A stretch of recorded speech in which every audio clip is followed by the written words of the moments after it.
Hello, everybody. I'm Immigration Lawyer John Khosravi. Thank you for joining us today, January 13th, Tuesday. We normally come live every 4 p.m. Pacific time. Today we're starting a little bit late at 5 p.m. But thank you for always going to join and ask your questions about U.S. immigration law for general educational purposes only, not intended as individual legal guidance. So we're setting things up right now. I'm going to change the microphone. You'll hear me change. It might sound a little more radio style from that one. But we're here live on LinkedIn, on YouTube, Instagram, and TikTok to take your questions as we've done for the last, I think, 5 years or more now, 2026. Wow. And, try to help you get a better understanding of what's going on in this wild immigration system that's so confusing. It affects so many people, and there's just so much, fortunately or unfortunately, going on in the world that people really need this movement of people. Is always a part of humanity. So love and death and war and peace. Immigration is part of the DNA of humanity. So our role becomes very important here to help you better understand what's going on, particularly with regards to U.S. immigration. And we take kind of some other questions too about other things if you like, but we'll see. Depends on what the question is. So as we're setting up, feel free to start launching your questions wherever you're watching this about U.S. immigration law. Preferably, it's my expertise. Our firm focuses on marriage green card cases, people with extraordinary ability, and small investors creating a subsidiary in the U.S., like an L1 visa intercompany transfer is called, or E2 investor visas, starting a small business. That's what we're here for, regular people doing regular, normal things, just better their lives, not some big corporations trying to do 1,000 people. That's not what we're here for, individuals. So if you want to contact us and schedule a private consultation, go to jqqlaw.com/contact. Again, that's jqqlaw.com/contact. And you should look into our Ultimate Marriage Green Card Guide. It's a guide, 70 plus pages, going over the A through Z of the fiancé visa, marriage green card process. A lot going on there. To download that, please go to this website, marriageimmigrationlaw.com. Again, that's marriageimmigrationlaw.com. You can download that Ultimate Marriage Green Card Guide. And then for citizenship naturalization, we have a new guide called the Ultimate Naturalization Citizenship Guide, and you can download that at let me see, excuse me, jqqlaw.com/citizenship. That's jqqlaw.com/citizenship to get that. Sorry, a lot of things that I look at. For those watching live, I'm bobbing and weaving my head trying to catch the different things going on in our system. So we have a first question. Jody asked, for Canadian citizen to get a green card via marriage, how long is the process? Well, it depends on if you're married with a U.S. citizen or if married to a green card holder. Let's assume you're married to a citizen. Now, if you are a Canadian citizen, you might be a dual citizen somewhere else. So that could be a problem. For example, if you are from Iran, although it's an exception to Alabama, if you're getting your green card through the embassy, there could be delays there. So that throws it on the loop. If you're inside the United States, those are paused right now if you're born in Iran, but you're Canadian. There's a lot of Iranian Canadians, so this comes up a lot. But barring those, let's say you're just born a citizen of Canada and you don't have any criminal history and your relationship has all these documents. If you're outside in Canada, probably going to take about 12 to 14 months for them to believe a relationship is real. For a marriage green card, not a fiance, a marriage to a U.S. citizen, Form I-130 petition package. And then once that's approved, probably another 4 to 12 months to get an embassy interview and it approved. Wide variance. It's getting better at the embassy. It's getting faster, but they're really backed up. But easily looking at a year and a half processing. They're hopefully faster, potentially longer. Now, if you're inside the United States, I'm getting these cases, got one done in 3 months. So it's gone really fast in the U.S., but you need additional requirements satisfied to be able to do the case in the United States. We can't recommend it for a lot of people. We have a question from Nate Hagan. Canada isn't even a real country. Big 51st day. It's just more of a comment, not a question from Nate. Okay, thank you, Nate. All right, let's keep going with the questions. Feel free to shoot them out. Jody said, I'm an only Canadian citizen. Okay. So probably a year and a half if you're outside, and the sooner you start, the better. We really focus on those kind of cases. In fact, the last, I think, 8 marriage green card cases we've signed up in the last 45 days, all have been Canadian. So I can't say expertise, not allowed to say that as a lawyer, but our real focus, the numbers of cases that we do are a lot is marriage with Canadians. There's nuanced issues. We have a lot of videos on YouTube. Jody Sanjera, I would recommend. I've recorded 2 or 3 recent ones on Canadian marriage cases, particular issues to watch out for, like your birth certificate, how to get a police certificate from there, all that kind of stuff. Really check it out. It'll be really helpful. Assad says, what kind of question will USCIS ask in a green card interview based on asylum granted? For a green card interview, historically, we wouldn't even do an interview, but they're going to go through a lot of questions for inadmissibility, primarily to make sure I haven't done any crimes or things like that. But before they wouldn't, but maybe nowadays they will go into your asylum case and analyze whether they think it was real or not. But a lot of background admissibility questions. Make sure you have any dangerous issues. You have any police issues. Have you been part of military before? Things like that probably be asked, and really case specific. Evan, one of our regulars now says, if you get a 212F, does that mean that the case is closed, or once the ban is gone, they'll ask you to come back for a new interview? That's yet to be seen how that's going to play out. So when Biden came around last time, these are executive orders, so it depends on whatever the president wants to do. So it's no real clear answer to that, in my opinion. Monter says, good morning, another regular. Hello, Big Boss. Good to see you. The president has authority to suspend entry. Another 212F questions. Back to back. Suspend entry under 212F, but does not have the authority to pause adjudication inside the U.S. This pause is illegal and needs to be taken down. Hopefully, we'll see. The Supreme Court seems to side with the president, whatever they do. So, there is a lawsuit. We have clients who joined a lawsuit, a group lawsuit against this issue. And, we got to see how the courts handle it. It's a very political issue. But hopefully they'll strike it as illegal. But there's national security involved, and that's always a thing, so we don't really know. But hopefully it ends up better for people, just, married couples, people working here, to be able to finish their process up. Our Shadow Baby says, I-751 shows ETA of 18 months, but is it possible to receive sooner? My temporary green card took 6 months. Do not rely on any of the timelines that USCIS gives you as to how long these could take. I have I-751 cases done in 5 months. I have them done in 2.5 years. More towards the 2.5 year side. But is it possible? Yeah, but it's just very random how long these things take. Detroit Lions asks if I was filed for I-130 before December 2nd ban, is my case frozen? I'm married Iranian. So all the cases are paused right now or on ban mode, essentially, but they're paused right now, regardless if it was if it's submitting now or if it was submitted. It's very troublesome everything that's going on in Iran, so we don't really know. It's going to be difficult to have your spouse even more delays than there was at first. Assad says, so it's not about the case itself. It is about the case, about the previous cases, about everything. They're just going to look over everything. Plus, if you recently got asylum, Assad, they're going to look over your asylum case in the Trump administration's new memo, where they're going to reanalyze all the asylum cases that were approved in the last 5 years. So it's a lot of bad stuff going on. Khalil says, can I travel domestically with my real ID and foreign passport waiting for my pending green card? I don't recommend traveling if you don't have an underlying status. If you don't have an F1 that's active, H1B or something like that, I do not recommend traveling domestically right now with the way they're handling things. Dahlia asks, hello, for an IR1 spouse, Cairo, it's a marriage immigrant to a citizen. Is it okay for me to be in the same country where my spouse does the interview? You could be visiting there, but you shouldn't be living there because that's going to undermine your domicile requirement. But you could travel and visit. That's not a big deal. Only in 3 says, do you recommend buying domestically on DACA if you have a squeaky clean record? Do you recommend, I'm thinking flying domestically on DACA? This is recommendation, not the law, but no, things are pretty crazy right now. People getting shot, it's kind of wild. So I can't say just stay at home, don't go out because you got to live your life, but it's a personal decision you got to make. So my recommendation is conservative, don't do anything, but that's not realistic. You got to live your life. So it's going to inevitably be a personal decision if you want to take these kind of risks on. Assad says, not the case that we're going to answer your question, Assad. Okay. So feel free to shout out your question you have or clarification that you need any of this stuff. With the way the administration is handling everything, it's hard to get advice. Like before, 6 months ago, a year ago, they told them a lot of stuff. I'm like, yeah, it's not a big deal. They're not going to pursue it. But right now, with as wild and aggressive as they've gone, as you've seen in the news, and it's just going to get worse with, $100 billion extra money that ICE is getting to enforce immigration laws. It's a whole new ballgame in 2026. Whatever we saw in 2025, which was insanity, 10x that's going to be what's happening in 2026, unfortunately. So that's why if it ain't broke, don't fix it. If you don't need to travel, it's not really urgent. Big money on the line, a family member having big issues, don't bother. Now, if you're a green card holder, I wouldn't be. It's hard to say. Some people, lawyers, say don't travel. But if you don't have a green card case approved yet, it's pending, or if you don't have status, DACA is not status, I would say don't rock the boat.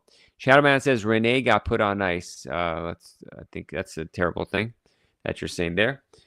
Okay.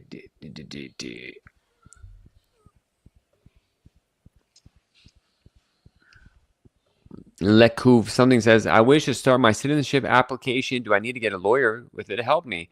Well, that's up to you. If you think you like to hire an attorney? I would at the very least, anyone that's thinking about citizenship, first of all, download my free guide. Go to jqklaw.com. Lekun Zevil. They got a long YouTube name. I'm trying to be polite, but it's long. But to go to jqklaw.com/citizenship and read that. But at the very least, schedule a consultation really with 3 to 5 lawyers always. And some lawyers will just say what the price is and go. But the real goal is for the lawyer to sit with you and talk for half an hour. They go through all your history of your life, where you're born, how you when you traveled to the United States, what kind of activities you've been involved in, how you got your green card in the first place, about any arrest history, about any tax issues. Just go through all these kind of stuff, just talking with you to try to find any potential red flags, trips you've had, absences, to find every single red flag that's potentially possible. And then they'll say, what I tell clients, I say, okay, so, I didn't catch anything based on our conversation. Sometimes when we start the case, I start seeing documents or spending more time with clients. Other information comes that we couldn't get out here. And then, that might be helpful. Plus, it gives you peace of mind having a lawyer with you. But other than that, it really is important. Just have that a deep review with talking wise at the very least, because really quickly, many times you can find 9 out of 10 times you can spot issues that exist in that meeting. 1 out of 10 times you got to go deep into it, maybe less than 1 out of 10 times. But that's what I'd recommend doing. Schedule a consultation with us. Go to jqqlaw.com/contact. That's jqqlaw.com/contact. And from there, we can schedule. There's fees associated with it, but we'll tell you what that is when you reach out. And then from there, afterwards, you talk with some more people, and then you decide who you want to work with, if you want to work with somebody. But that'll give you a better understanding once you really talked about what's going on in your life and what the situation is, because things will be changed so much. Sarah Milk says, "Hey John, you're welcome." Lekunzevilhida. Sorry. Sarah Milk says, "Hey John, how long after the I-130 filing acceptance would I lock my CISPA? I'm having hiccups finding a suitable sponsor." So the I-130 itself, when it's pending, you can't really lock it there. It depends. If you're a U.S. citizen filing for like a child, then by filing the I-130 before they're 21, it's already locked in. But if it's a preference category case, you have to wait for the I-130 to be approved and the case to be current. Within 1 year of being current, you have to act on it, which is primarily by paying the fee or submitting a Form I-485, a I-64, Form DS-260, and more likely if you're doing consular processing, the dependent, the young person overseas is by paying their visa fee, and that should lock it in, and just communicate with them every year, once a year. So that's what you've really got to do to lock it in. It's not too bad.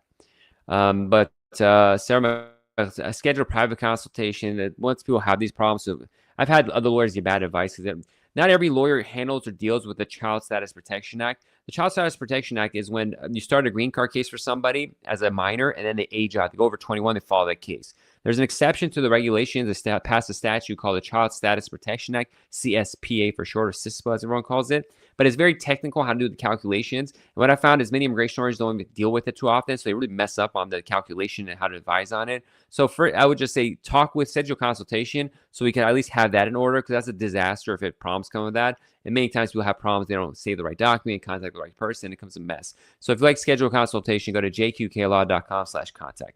Dahlia follows up, do you help the MBC stage for IR1 just to review the documents before interview?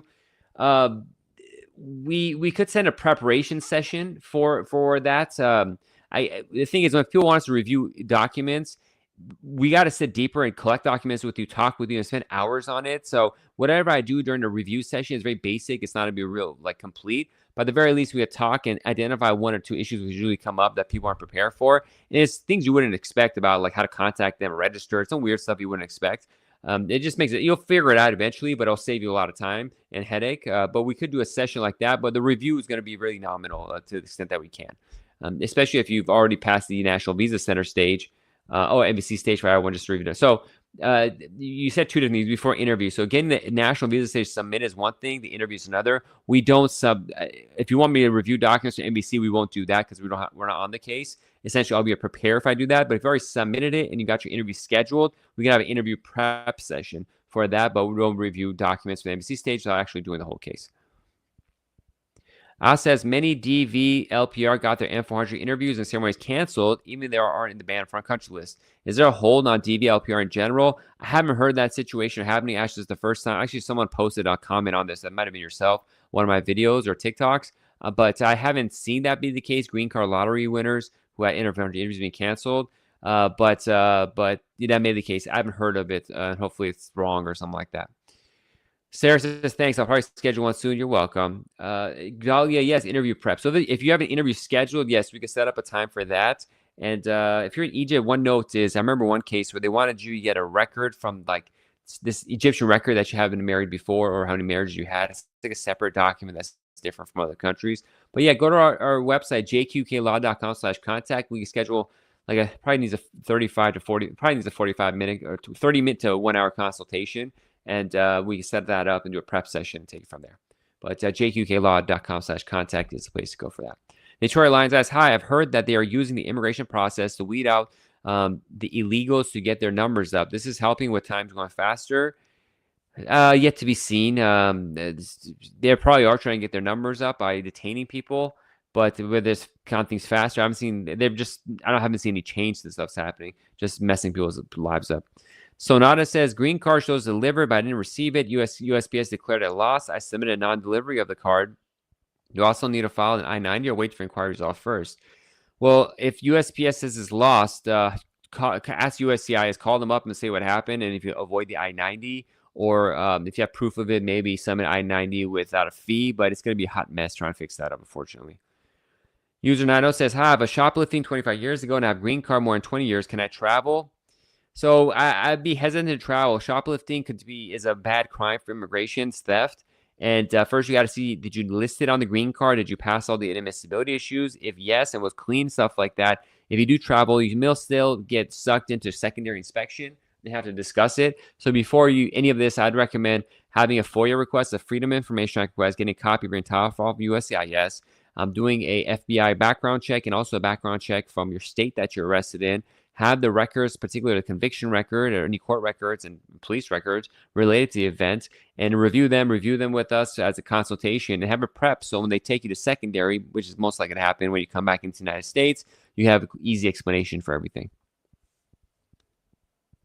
Whale says, sir, I missed my asylum interview 2025. USCIS, now my application was closed. What should I do? Well, you probably were sent to immigration court. You should go to the EOIR website. This is immigration court, Executive Office of Immigration Review, EOIR, and type in your alien number and your country or of birth or passport. I can't remember what they call it, but and see if you have an immigration court case that you were scheduled and you probably missed too. So it's really important you stay on top of that. Make sure your address is updated because if you missed your interview, I mean, potentially, I don't do asylum law, so I don't. My limit how much I can advise on this. See if they reopen it. If not, you're gonna have to go to immigration court and fight it out. But you could be detained while that's happening. Jack says, how long are K1 visas taking? I've been waiting for 10 months. Can you expedite a K1? Well, Jax, what part of the visa process? Are you talking about the I-129F? Are you talking about the interview with the embassy? Which part of the K1 process are you saying is slow? Icelander says, I worked unauthorized for 7 hours and got a W-2. Can I file taxes jointly with my husband? I can't answer questions about taxes and stuff like that. I'm not an accountant. But people without authorized employment do file. But who knows? Do you have a social security number? Did you use a fake social security number? If you file, the government's coming after you because the IRS is going to be sharing data with USCIS and ICE enforcement. Did you falsely claim to be a U.S. citizen? That can get you deported. So it's a much more complex issue than that. I wish for those 7 hours probably wasn't worth it. Nick says, are CITES cases getting deferred action after this recent legislation? I don't handle special immigrant juvenile cases, so I don't want to advise something I just don't deal with on a day-to-day basis. Flamore says, my parents are on the schedule for an interview. Is that good for them? Yeah, I guess your case moving forward, I guess. Itunu says, please, does Nigeria-related issue affect OPT? Not yet. It affects immigrant and non-immigrant visas, but it's not supposed to affect OPT. I don't think they're on the list like Iran is, but I don't know. This administration changes stuff on us, does stuff without telling us. So it's very hard to say what's going to happen. But I would just go along right now as if, everything is as it was. USCIS, Iran, pause, substantion, the State Department memo. I don't think Nigeria is on the list like Iran and Yemen and countries like that. But let me do a control F. Let's see if Iran comes here, Afghan, So I'm not looking at the entire list. I don't think Nigeria just got immigrant visa ban, which is terrible because they're going to be stuck not be able to get green cards. But I don't think they were on the list of people that are going to get OPT, like I-765 work permits paused. But who knows? Again, who knows? Ahmedola says, I have an F400 case and want to ask. We'll ask a general question here. If I can answer, please schedule a consultation, jqqlaw.com/contact. Jellycup says, LPR filed for adjustment of spouse F1 LPR not currently working. So dad filled I-864A. Does your dad live with you? I'd prefer not submitting I-864A That form is very confusing because it's very rarely used, and that causes issues with the government. It's just I-64 regular is probably better.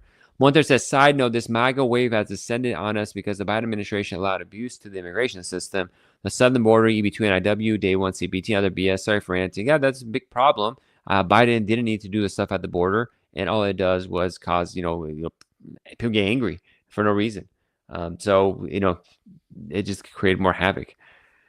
Okay, Jelly Cup says, got an RFE. Can you help? So I would say, our Jelly Cups, please, schedule a consultation, talk about the RFE as soon as possible.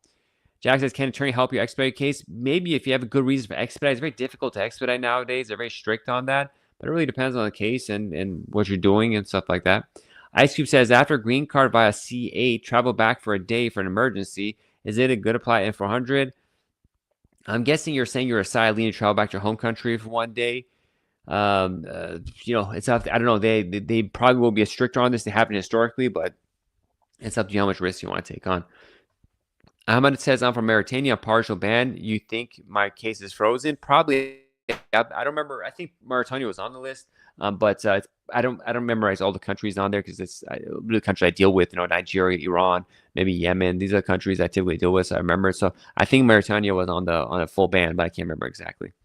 Shlogo says, I have an active deportation order and have a pending case with VAWA. My biometric appointment is on Friday. Can I be arrested on biometrics when I stay with my VAWA case?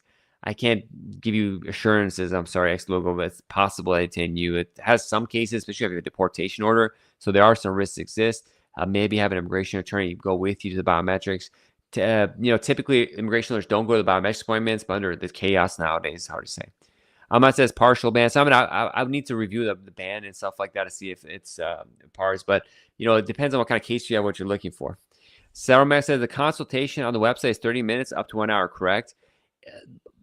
It's 30 minutes only for a majority of cases. If there's a unique situation, like someone here was asking about a practice session for the interview, for those we make it an hour. I have to make a special manually do that, but everything else is half an hour. Evan says, for IR5 interview scheduled for Jan 2022 for Rwanda Nationals, do you recommend to attend interview or schedule the appointment if the person is not considered in the minority group? I don't have a recommendation on that. I'm not sure how they're going to deal with that, so I don't have any recommendations. All my existing cases right now for run-ins having either gone to interview or we've paused it at the MVC stage. So I don't have. I'm going to see what's happening with other people first if I'm making any recommendations. Some people have said they just denied the case, sent it back. Some people have said they just paused it. I'm getting mixed information on that. As such, I can't provide anything.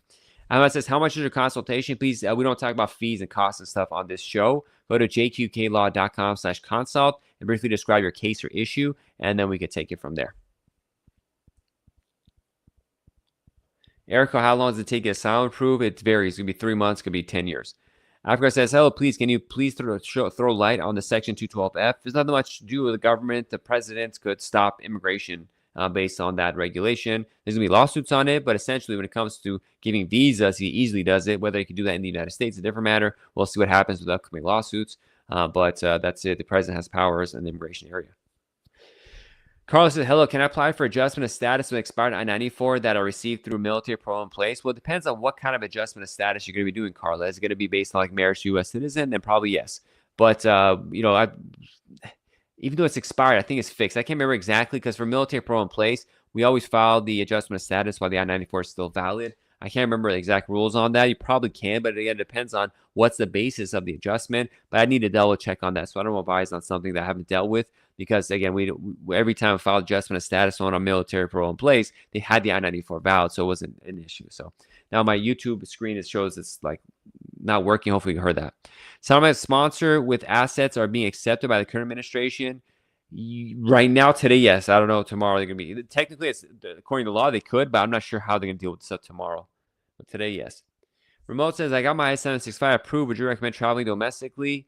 No, I-765 doesn't give any status. So depending on what your underlying status is, yes or no. But that itself doesn't do anything. iTunes says, can you please answer me? iTunes, I already answered you.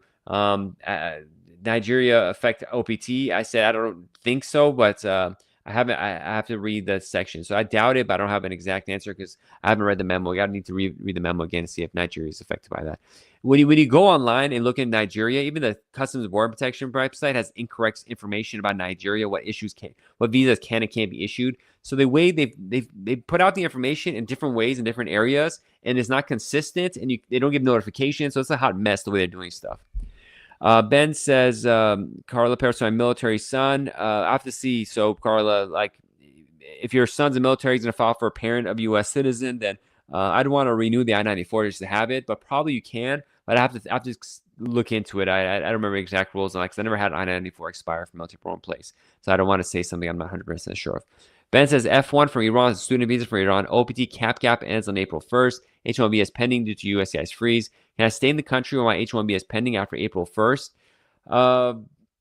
You can stay in the country while it's pending. Whether you can work is another matter because usually cap gap goes to October of that same time. I'm not sure if you could keep working past October because at that time things are already approved. So you could stay in the United States while it's pending your period of authorized stay, but the government is probably going to send you an RFE saying they want to kick you out unless you prove like your documents are real, and you can still get picked up by ICE because at this point you're out of status most likely. So it's a really difficult situation to be in. Someone says consultation with you personally. Yes, we do a video consultation. You can talk to my associate too, but typically most of the consultations are video consultations with me. The cases will be handled by my senior associate, but I do the consultations for most cases. Detroit Lions says, thank you for taking your personal time to answer my questions tonight. Back to work for me, but God bless you us all. Good night, everybody. Good night. Well, I'm in for another 4 minutes, but good night to you. Iman says, if my cap gap ends from a banned country, am I legal here? Technically, you're out of status or legal when your underlying status ends, but you're in a period of authorized stay, which used to mean they won't bother you, but in Trump administration, they can't. It's a mess. Number 2, or Happy Face says, hi, I'm waiting for my NOA2 for fiancé visa Pakistan. When you talk to immigration lawyers, don't use this terminology, NOA, and notice of action, I-797. Just tell me, are you waiting for like your I-129F to be approved or your visa interview to come? We use regular language. We don't use like code language for immigration lawyers. Katarina says, hello, sir. There's a new law in place for green card holders with the pending criminal charges. There's no new law per se. It's just they're going to be more strict. So on discretion. So it depends on what your green card is, what the crime was. It's all these factors. It's too general for me to answer. Slogo says, have you had anyone arrested about biometrics and active order? I haven't, but I don't take on cases where someone has a deportation history. So I'm not a good person to ask about that. But I've seen other lawyers here and there say they have 2 or 3 cases where they had that happen. Jelly Cup says, RFE says sponsor not eligible. Send qualified sponsor proof. We'll find the ISIS for data joint. Fix it. Probably did I-6 for age. Have to show your father's living with you. That's not a good way to go about it. But I would need to review your case, what's going on, Jelly Cup. So I don't really want to give individual guidance here. I got to see why they was ineligible. I got to see what you submitted, what the sponsor's proof is. And sometimes the government makes mistakes on these too. So that does happen. King of Hearts says, my I-485 got rejected, but received biometrics appointment. Should I go for it? I reapplied again. I would go for it, I guess, to go for it. I don't know. I got to see why it was rejected. I'm not sure what's going on. You can always call USCIS to confirm I should go to that one. I stick with that. I haven't reviewed your case, so that's a touchy thing. I don't want to tell you what to do when a case I haven't submitted. It's confusing. Issues happen that aren't typical, so I got to be careful what I say here. Equa says, I'm an LPR green card holder at Global Entry. Am I safe to travel internationally? I don't know your background to be able to say if you're safe or not. I don't know anything about you. Just having global entry doesn't mean anything for my immigration law purposes. Jacob says, side note, yes, Dad also LPR lives with petitioner. Okay, so we technically can use the I-6 for PA, but I was saying, like, Jacob, I-6 for A is so seldomly used that you don't want to use something with officers don't experience it because they're going to mess it up. Just use a regular I-6 for. Same thing with some people who submit the I-6 for easy. I just go for a full I-6 for to avoid these kind of issues. And then when it comes to using assets, it's very difficult. People don't understand how to use assets. So they don't send the documents needed. And you have to explain it to the government because they're not used to seeing assets used either. Ice Cube says consultation. I'm not sure what the question is. Happy face shows a sad face. Sorry about that. Where are you answering the question from? I don't know what you're saying. All right, so we got another minute left, so we'll answer questions here. Just post them. Remote says, sorry, I'm in my I-131 approved. Would you recommend trying to? No, I-131 doesn't give you status either. Tana says, my husband wants to adjust to status as we cannot return to his country. I'm an American with dual citizen child. Okay, what's the question? Lisa says, I want cancellation removal. Still waiting for my grant letter. It's almost 3 years. Can I be At least I don't handle cancellation removal cases, so I don't want to advise on that. Tana says he's on ESTA. How much of a chance will be taken away? I can't give you chances. It's just the government could do that if you're in San Diego potentially. But we get cases like that approved all the time. But it's a risk. There's no chances. It might happen. It's not high chance right now. But the thing is, administration just has new policies they'll go on a whim and do overnight. That'll change things or they'll add enforcement, all this kind of stuff. So there's no real way to answer your question. You just there's a risk there. You just got to know that, and it's 50-50. It either happens or it doesn't happen. You got to analyze whether it's worth it or not. Adit says my husband has a green card for 2 years and doesn't want him to get a green card for 10 years. I don't want him to get a green card for 10 years. Well, it's out of your control. He has to apply for it and do that. Lisa says, can I be picked up by ICE even for winning my case of cancellation? ICE is picking up citizens. So I don't know what your underlying status is and stuff like that. Plus, I don't handle cancellation cases, so I don't want to advise on something I don't do daily. ID says, what do I do to get it for 10 years? If you're trying to stop your husband from being able to keep his green card, I don't advise on that kind of stuff. I only advise on people keeping green cards or getting green cards. Jelly Cups, thank you. That does make sense. Have an amazing day. You're welcome, Jelly Cups. Appreciate that. Tana, you're welcome as well. All right. So we'll take one more question if anyone has any. If not, I'm Immigration Lord John Khosravi. I'll be back in next Tuesday, 4 p.m. Pacific. That's our regular time, 7 p.m. Eastern. Take your questions about U.S. immigration law. And I guess with that, God bless, be safe, and I'll see you all next week. Bye-bye.